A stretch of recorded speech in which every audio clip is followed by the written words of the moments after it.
Hello everyone, this is Navneet Pandey. Welcome you all in my YouTube channel Learn English with Flint.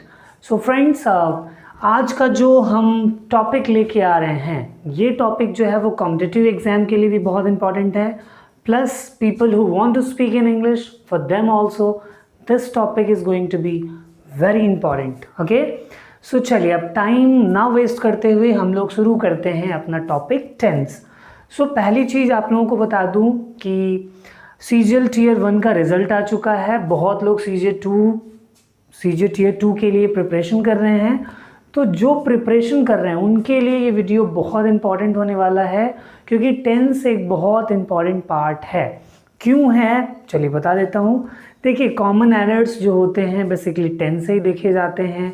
Plus अगर आपको direct indirect समझना है तो आपको tense का ज्ञान होना आवश्यक है. अगर आपको एक्टिव एंड पैसिव वॉइस जानना है तो आपको टेंस का ज्ञान होना बहुत इंपॉर्टेंट है.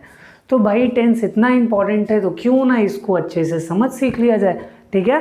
सो देखिए, टेंस बेसिकली जिसको दूसरे वर्ड में हम लोग टाइम भी कहते हैं, कुछ लोग डिफिनेशन में भी कहते हैं कि टेंस इज टाइम, कुछ लोग कहते हैं टाइम इज टेंस, कुछ लोग कहते हैं टेंस इज काल.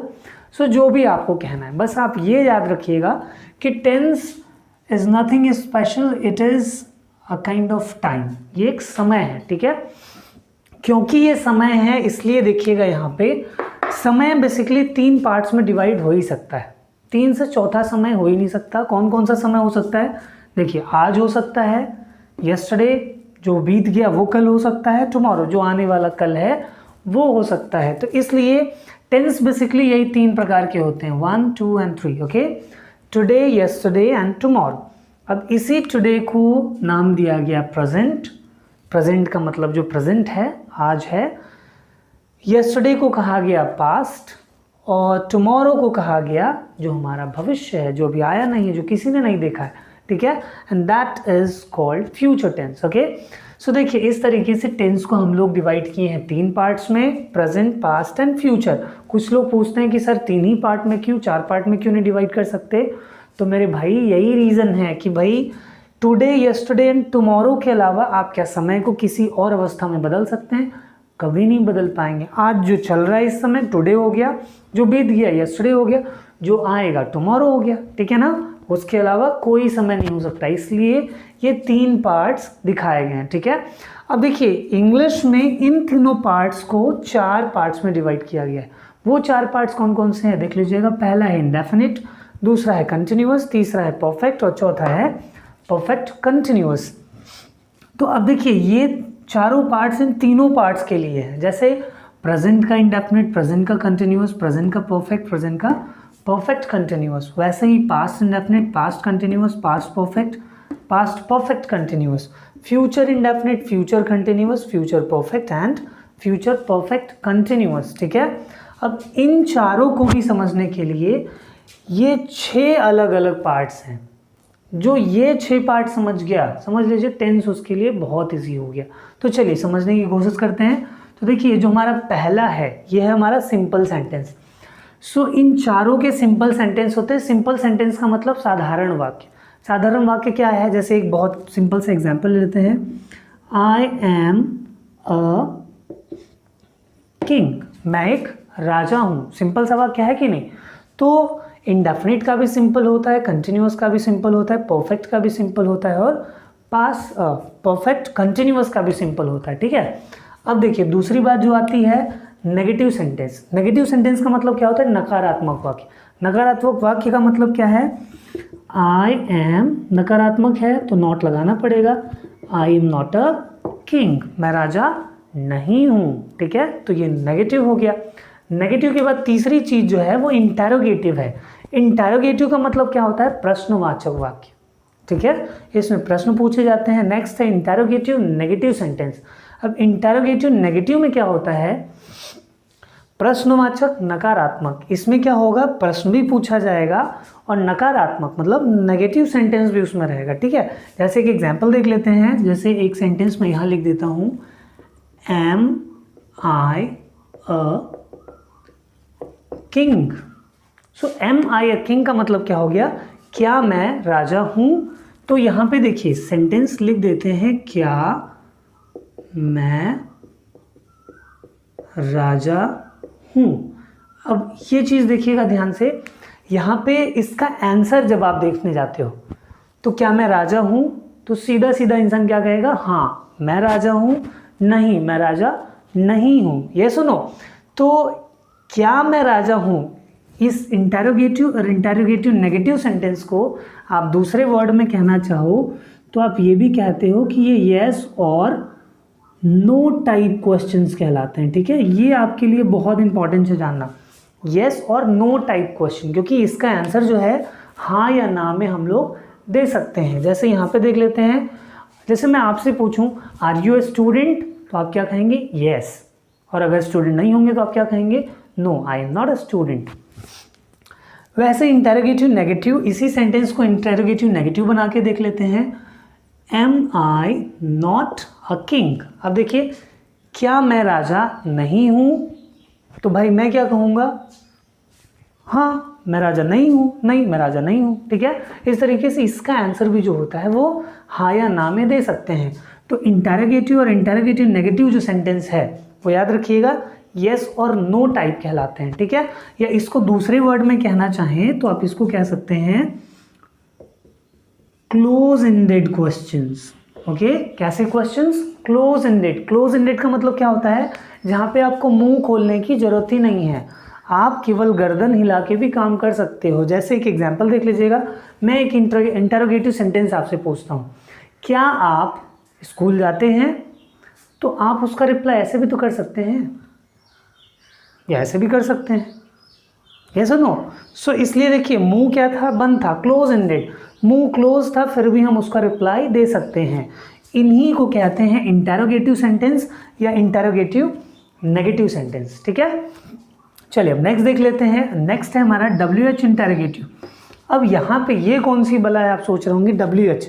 WH का मतलब क्या होता है, ऐसे वर्ड्स जो WH वर्ड्स कहलाते हैं। WH वर्ड्स बेसिकली कहलाते कौन कौन से वर्ड हैं, जैसे देख लेते हैं, इधर देख लीजिएगा, जैसे WHY हो गया, वेयर हो गया, व्हेन हो गया, देखिए हाउ में भी WH दिख रहा है।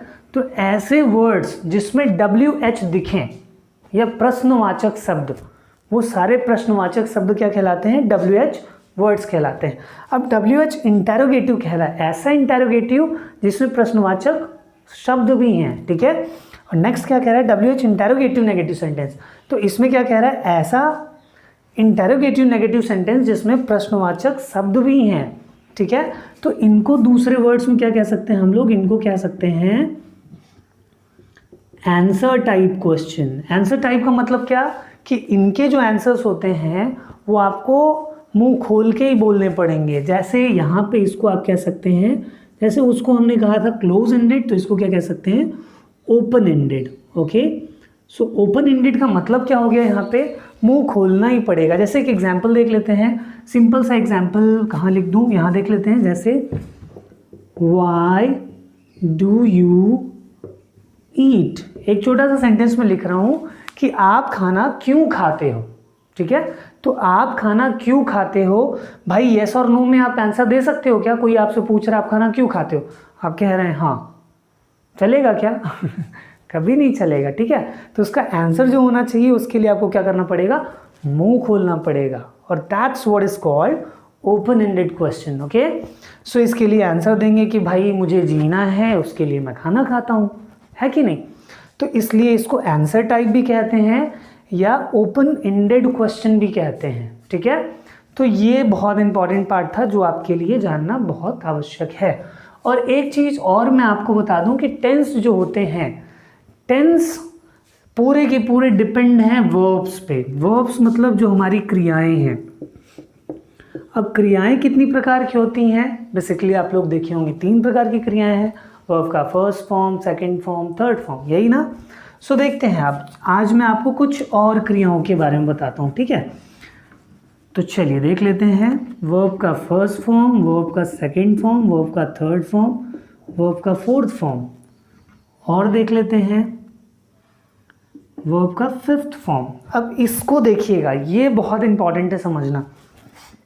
सो V1 का मतलब क्या होता है, वर्ब का फर्स्ट फॉर्म। जैसे एक वर्ब ले लेते हैं, जैसे गो है, तो गो जो हमारा पहला फॉर्म है वो तो V1 है, और गो का सेकंड फॉर्म क्या है, वेंट, थर्ड फॉर्म क्या है, गॉन। अब आप पूछेंगे फोर्थ फॉर्म क्या होता है, तो ये याद रखिएगा, फोर्थ फॉर्म का मतलब आईएनजी फॉर्म, ठीक है, आईएनजी फॉर्म फोर्थ फॉर्म कहलाता है। और फिफ्थ फॉर्म का मतलब क्या हो जाता है, उसी को इन्फिनेटिव कह लीजिए, टू गो कर लीजिए, ठीक है। ये जिरेंट फॉर्म में हो गया, ये इन्फिनेटिव फॉर्म में हो गया, इस तरीके से भी आप समझ सकते हैं। So go, went, gone, going, to go. अब इनका जो उपयोग है यही आपके टेंस को टेंस बनाता है, याद रखिएगा। अगर ऐसा कोई भी सेंटेंस ही आपको नहीं दिखेगा टेंस में जिनमें वर्ब ना हो, अगर वर्ब नहीं है तो वो सेंटेंस टेंस नहीं है, कुछ लोग ऐसा भी कहते हैं, याद रखिएगा। तो अब देखिएगा ये सेंटेंस, ये खेल कहाँ से शुरू होता है। तो देखिए जो वर्ब का फर्स्ट फॉर्म है, ये वर्ब का जो फर्स्ट फॉर्म है वो प्रेजेंट के इंडेफिनिट और फ्यूचर के इंडेफिनिट, मतलब कि ये कह सकते हैं कि इंडेफिनिट में जो है वो फर्स्ट वर्ब का फर्स्ट फॉर्म और सेकंड फॉर्म जो है वो केवल इंडेफिनिट में यूज़ किया जाता है, ठीक है। इंडेफिनिट में वर्ब का फर्स्ट फॉर्म और सेकंड फॉर्म, और जिसको जो कैसे डीपली इसको यूज़ करते हैं वो दूसरे वीडियो में हम लोग ज़रूर देखेंगे, ठीक है। उसके बाद देखिएगा, अब ये समझ में आ गया ना कि जो आपका फर्स्ट फॉर्म और सेकंड फॉर्म है वो इंडेफिनिट में यूज़ करते हैं। अब देखिएगा कंटिन्यूअस में क्या करते हैं, कंटिन्यूअस में वर्ब का फोर्थ फॉर्म यूज़ करते हैं, या आप कह सकते हो वर्ब का आईएनजी फॉर्म यूज़ करते हैं, ठीक है। ये बस ध्यान से एकदम संलग्न हो जाइए कि कंटिन्यूअस मतलब आईएनजी। जैसे एक डायलॉग है ना, ठंडा मतलब कोका कोला, पहले एक प्रचार आता था, तो ठंडा मतलब कोका कोला, तो वैसे ही आप यहाँ पे क्या कह दीजिए, वर्ब में कंटिन्यूअस मतलब आईएनजी, सीधा सीधा, ठीक है। अब परफेक्ट, अब देखिए परफेक्ट का मतलब क्या हो जाता है, परफेक्ट का मतलब सीधा सीधा थर्ड फॉर्म। इस धरती पे कोई भी परफेक्ट टेंस है तो वहाँ पे आपको थर्ड फॉर्म दिखना ही दिखना है, ठीक है। अब नेक्स्ट आता है, देखिए ये परफेक्ट भी है और कंटिन्यूअस भी है, समझ रहे हैं, इसको ध्यान से देखना पड़ेगा। तो परफेक्ट क्या कहता है कि मुझे थर्ड फॉर्म चाहिए, और कंटिन्यूअस कहता है कि मुझे आईएनजी चाहिए। बात समझ में आ रहा है कि नहीं। सो वर्ब का थर्ड फॉर्म और आईएनजी फॉर्म, इनको दोनों चाहिए। तो इस टेंस में क्या करते हैं, इस टेंस में हम लोग थर्ड फॉर्म के लिए एक बीन वर्ड लेते हैं। बीन वर्ड कहाँ से आता है अभी उसके लिए हम लोग डिस्कस करेंगे, ठीक है। बीन लेके, बी क्या है, बी वॉज बीन, देख रहे हैं ना। तो इस तरीके से बीन जो है वो थर्ड फॉर्म होता है बी का। अब ये बी क्या है अभी हम लोग इस पे भी डिस्कस करेंगे। सो बी वॉज बीन, तो यहाँ पे बीन लेके उसके बाद वर्ब में आईएनजी लगा देते हैं। तो आप परफेक्ट कंटिन्यूअस के सेंटेंसेस देखेंगे तो वो सेंटेंस कैसे बनते हैं, he has been playing cricket, he had been playing cricket, उसके बाद टाइमिंग आगे रहेगा, he will have been playing cricket, timing रहेगा आगे। सो इस तरीके से केवल इन्हीं सेंटेंसेस का खेल होता है। ये चार वर्ब्स जो हैं, ये चार वर्ब्स ही पूरे टेंस में भूमिका निभाते हैं, अहम भूमिका। और ये टू गो जो फॉर्म होता है, ये टू गो फिफ्थ फॉर्म होता है, ये बेसिकली सपोर्टिव वर्ब के समय यूज़ किए जाते हैं। ओके, कैसे, एक एग्जांपल देख लेते हैं। जैसे मैं कहूँ आई गो टू प्ले क्रिकेट, तो यहाँ पे देखिए मेन वर्ब हमारा गो हो गया, तो ये टू प्ले देख रहे हैं ना, ये हमारा क्या हो गया, एक सपोर्टिव वर्ब हो गया। तो इस तरीके से यहाँ पे ये फिफ्थ फॉर्म का यूज़ किया जाता है। सो फिफ्थ फॉर्म का यूज़ आपको बाद में देखने को मिलेगा, लेकिन फिलहाल में मेन पर्पस क्या था आप ये समझिए कि टेंस जो है इन्हीं चार वर्ब्स का खेल है, first form, second form, third form और फोर्थ फॉर्म। अब देखिए यहाँ पे ये बहुत इंपॉर्टेंट पार्ट है। इंडेफिनिट में यूज़ करते हैं फर्स्ट फॉर्म और सेकेंड फॉर्म, कंटिन्यूअस में यूज़ करते हैं कोई भी कंटिन्यूअस, चाहे प्रेजेंट का हो, पास्ट का हो, फ्यूचर का हो, उसमें क्या यूज़ करना है आपको, आईएनजी यूज़ करना है। और कोई भी परफेक्ट हो तो उसमें वर्ब का थर्ड फॉर्म यूज़ करना है, कोई भी परफेक्ट कंटिन्यूअस हो तो वहाँ पे बीन के साथ आईएनजी यूज़ करना है। बात समझ में आ गया। ये एक बहुत इंपॉर्टेंट पार्ट था। अब इसके अलावा जो आगे का पार्ट है, चलिए उसकी बात करते हैं। तो उसके लिए मुझे मिटाना पड़ेगा, बस 2 मिनट मुझे दीजिएगा, मैं मिटा दूँ।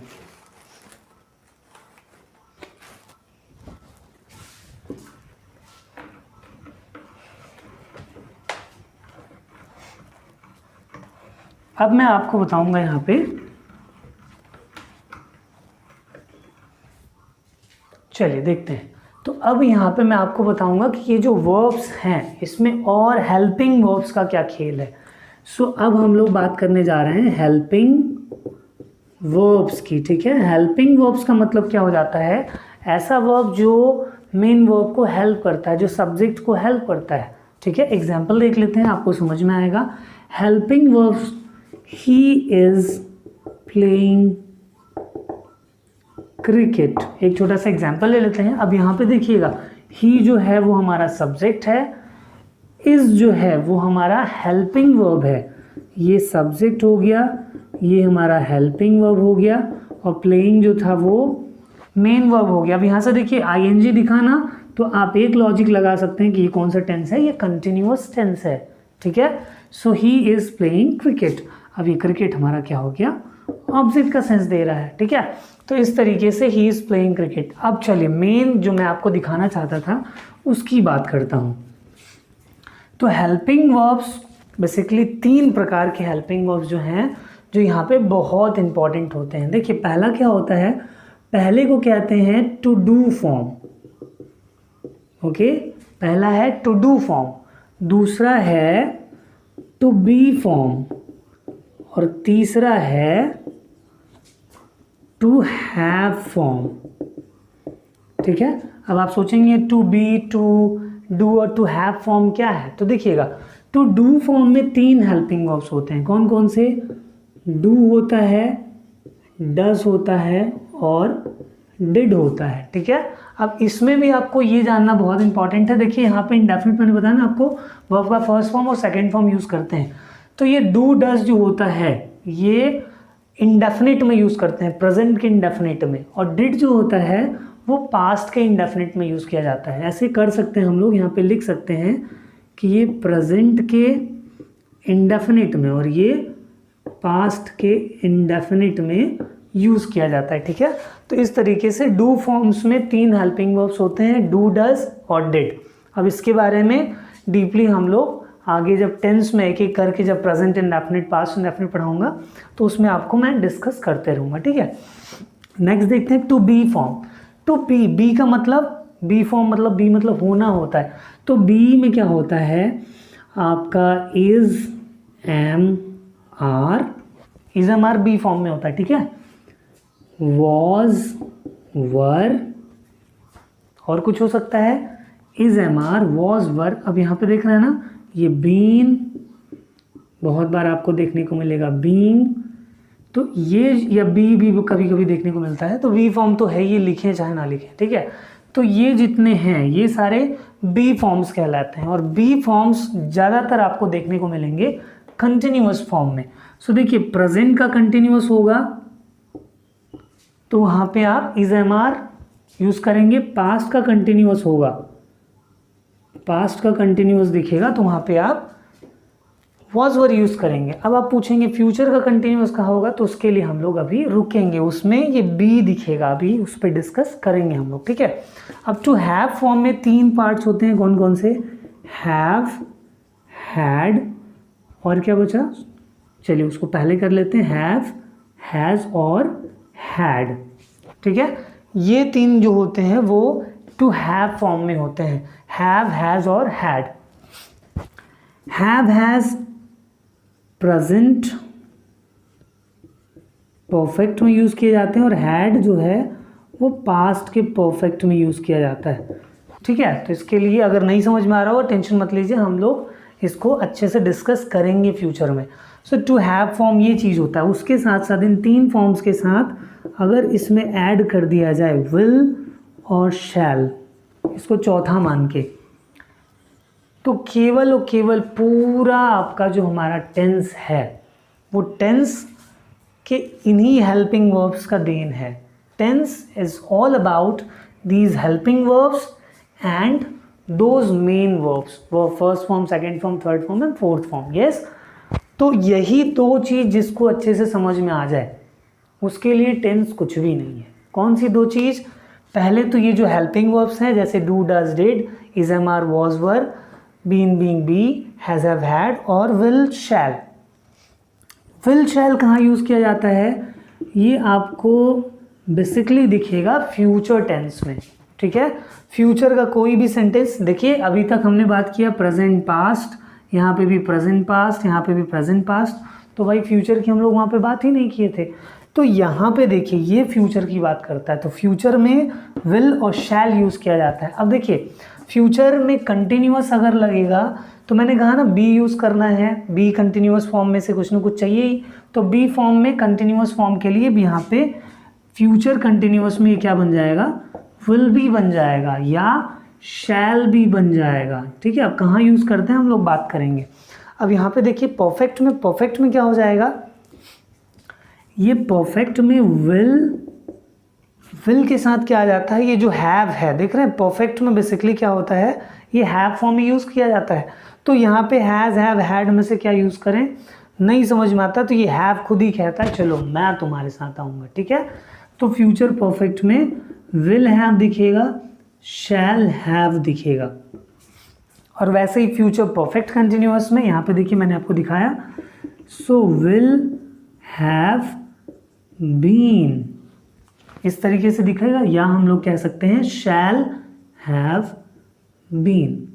तो अगर इतना जिसको समझ में आ गया उसके लिए टेंस कुछ भी नहीं है, ठीक है। तो इसको हम लोग कल से स्टेप बाय स्टेप 1 बाय 1 करके टेंस सीखेंगे।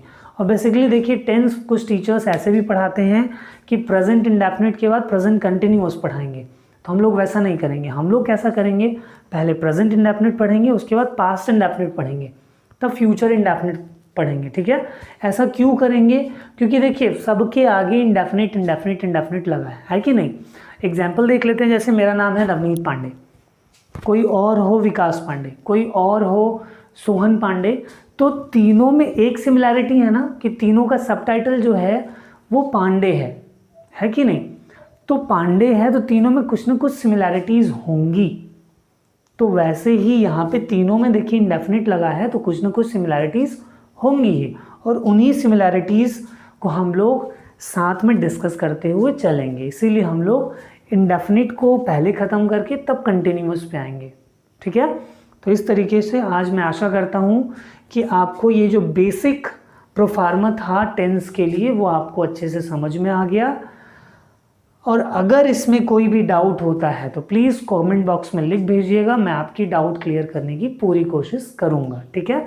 सो आज के लिए that's all people, thank you so much and bye bye everyone, take care.